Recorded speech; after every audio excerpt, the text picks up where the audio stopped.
Steve Cropper's our guest. He co-wrote that song with Otis Redding 18 days after the recording session. Of course, Otis Redding died at the young age of 26 years old. He went back into the studio. Now, it's not clear, and I'm scared to say anything now. You're going to contradict me. But the Wall Street Journal article suggests that the whistle bit there at the end, it says that you left in about 10 measures because Otis liked to ad-lib impromptu in the song, and that the whistle was a placekeeper. Is that correct? That is kind of correct. He couldn't think of anything to say. Do you think later he would have said something? Do you think the whistle would have been? I'm not real sure. The funny thing that happened, and there are some outtakes, and people can actually purchase them if they want to. Fantasy Records put out the 3 outtakes, I think, or 2 outtakes. And right before the master cut that we all know, Ronnie Capone, the engineer, gets on the talkback, and he said, and I was playing acoustic guitar. I wasn't playing electric. I was playing acoustic. So there's 2 guitars on the record. And he said, "Steve, move in a little bit."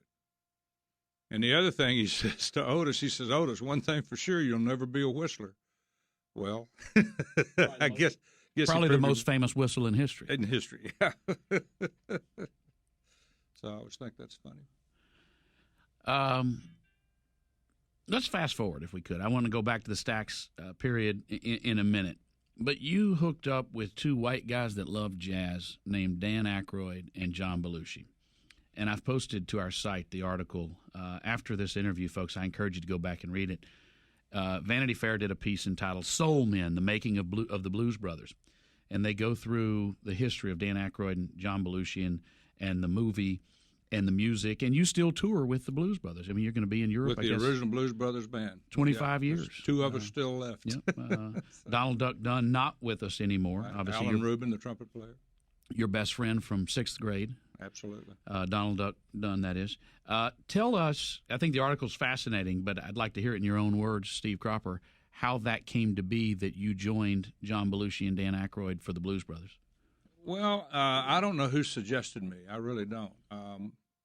The thing that probably spurred the John Belushi to pick this particular band, that band, including the Saturday Night Live Horns, had recorded and done 2 world tours with Levon Helm and the band called the RCO All-Stars.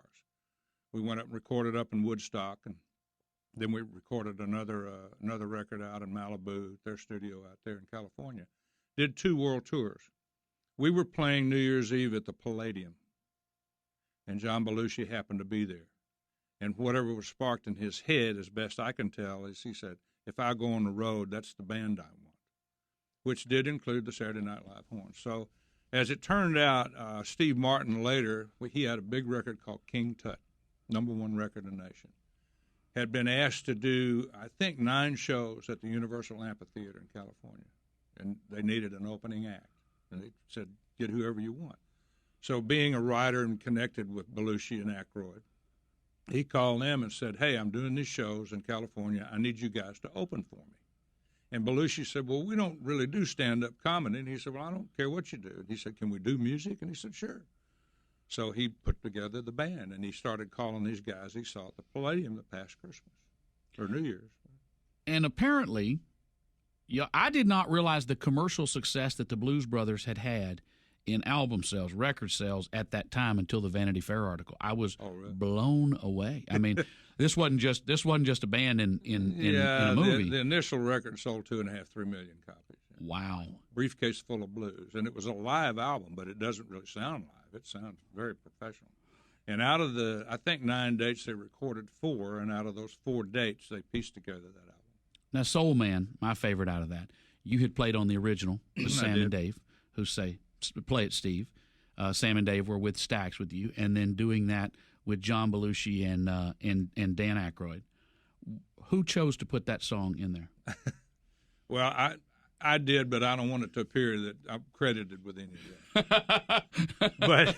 But Duck and I had a little bit of concern because we are what you call commercial studio musicians, all about chart records, and it takes a certain type of record. Is that a bad thing? To get, I wouldn't think so. It keeps it seems to be good for your bank account. So we just have a commercial mind. And so what I mean by that is that we have a different direction than just playing music. We have to play music for a purpose, and that purpose is to make people want it. So they were more concerned about a lot of blues direction and stuff that Duck and I really didn't feel was very commercial. And in the rehearsals in New York, I came in late. I came in about 2 days late or whatever. And Duck grabbed me and said, you know, we're cutting a lot of good stuff here. We're rehearsing a lot of good stuff, but it's all kind of blues stuff. It's nothing commercial. He said, you need to go in there and talk to these guys.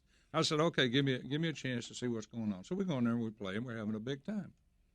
And so I looked at John and I said, John, I said, have you guys ever thought about doing something that you could like dance to and something like that? And he said, like what? And I said, well, like Sam and Dave, you know. I mean, they had great records, but they were dancers. They were known as dancers. They really get the house going, all that kind of stuff.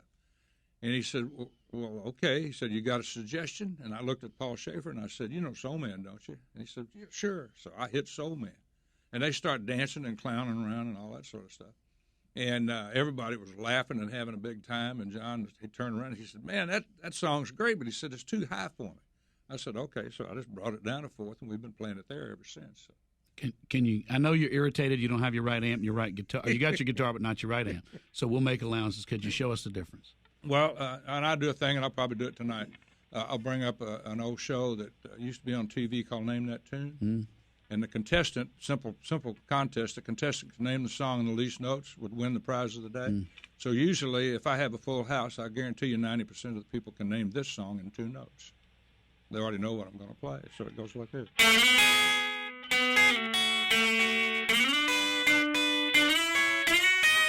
Let's talk about the Blues Brothers. Vanity Fair did a story that's a very good read that you were a big part of, and they talk about the making of the movie and John Belushi's cocaine problems and keeping this group together and the incredible costs that went with it and the choice of artists. You know, one of the I don't know how much of an influence you had over this, but one of the things they talked about was bringing in Aretha Franklin.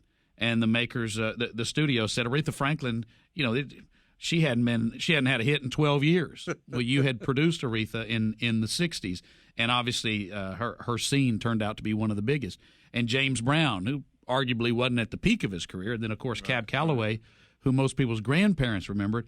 And yet that kind of gives us a charm to the music, is it went back into history and brought these people back. Well, I think the thing about the Blues Brothers movie is that Dan Aykroyd, who wrote that, and wrote it with John Landis, of course, but he really researched everything. And having Cab Calloway, I think that was the third major motion picture that Cab Calloway had performed that song in.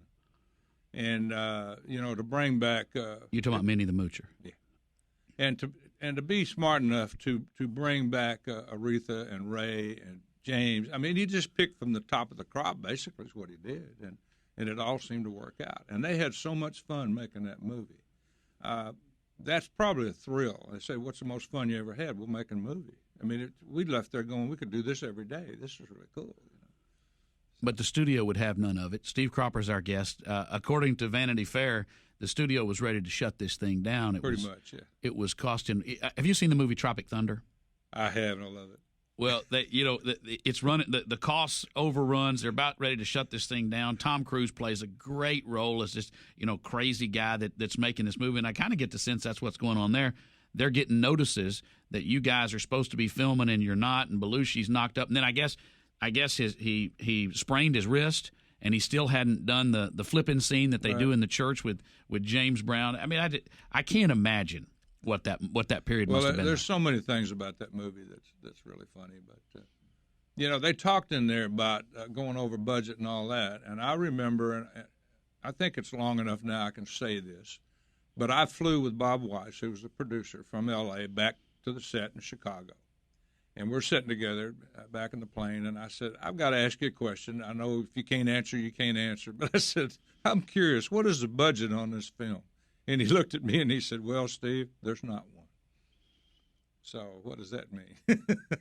Well, now they talk about they were going over budget. Well, if there wasn't a budget, there wasn't anything to go over. I don't know.